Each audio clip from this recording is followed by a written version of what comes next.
तर आज बनवली आहे मस्त वाला शेंगाची भाजी। तर कशी बनवली चला तर मग सुरू करू।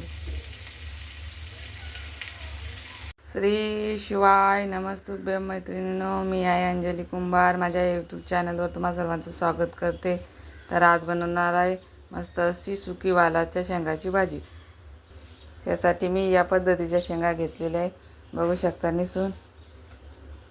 आता आपण याला फोडणी देऊ। तर त्यासाठी साहित्य सांगते। इथे घेतलेले अंबारी मसाला 1 चम्मच, एक छोटी वाटीभर शेंगदाण्याचं कूट, 9-10 लसणाच्या काचऱ्या आणि 1 चम्मच लाल तिखट। तर इथे मी कढईमध्ये 1 पळी तेल टाकलेले आहे। तेल छान गरम झालं, आता आपण त्यात मोहरी घालू।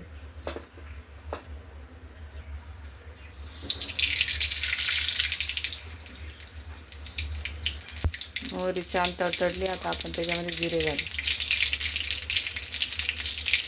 हे छान तडतडले, आता याच्यामध्ये लसूण टाकू। लसणाला थोडं परतून घेऊ। शेंगदाण्याचं कूट घालू। शेंगदाण्याचं कूट परतून घेऊ। थोडीशी हळद,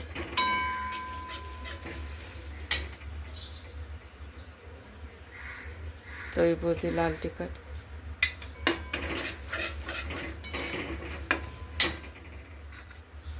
अंबारी मसाला।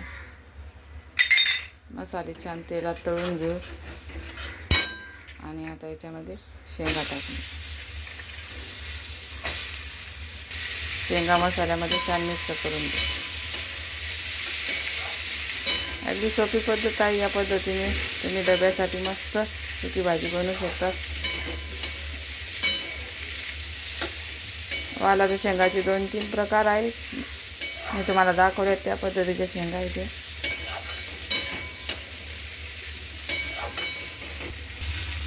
शेंगा छान मसाल्यामध्ये परतल्या गेलेल्या आहेत। आता आपण त्यामध्ये चवीपुरतं मीठ घालू।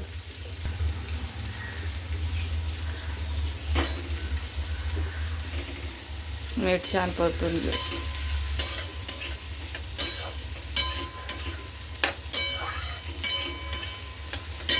आता याच्यामध्ये थोडंसं गरम पाणी घालून शेंगा थोड्या शिजवून घेऊ। तर त्यासाठी मी इथे पाणी गरम करायला ठेवलेलं आहे। गरम पाणीच घालायचं भाज्यामध्ये, म्हणजे भाज्या छान शिजतात आणि चव पण छान लागते। साधारण शेंगा शिजायपुरतं पाणी टाकलेलं आहे। त्याच्यामध्ये वालाचे दाणे पण आहेत, त्यांना शिजायला थोडा टाईम लागतो। आता आपण याला 5 मिनिटं झाकून ठेवू आणि छान वाफ काढून घेऊ। 5 मिनिट झालेले आहेत, आपण चेक करूत आपली भाजी शिजली का। तर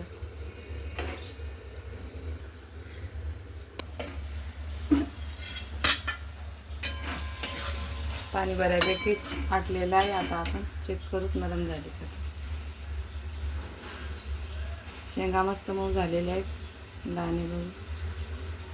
दाणे पण छान मऊ झालेले आहेत। आता आपण गॅस बंद करू आणि 5 मिनिटं भाजी झाकून ठेवू।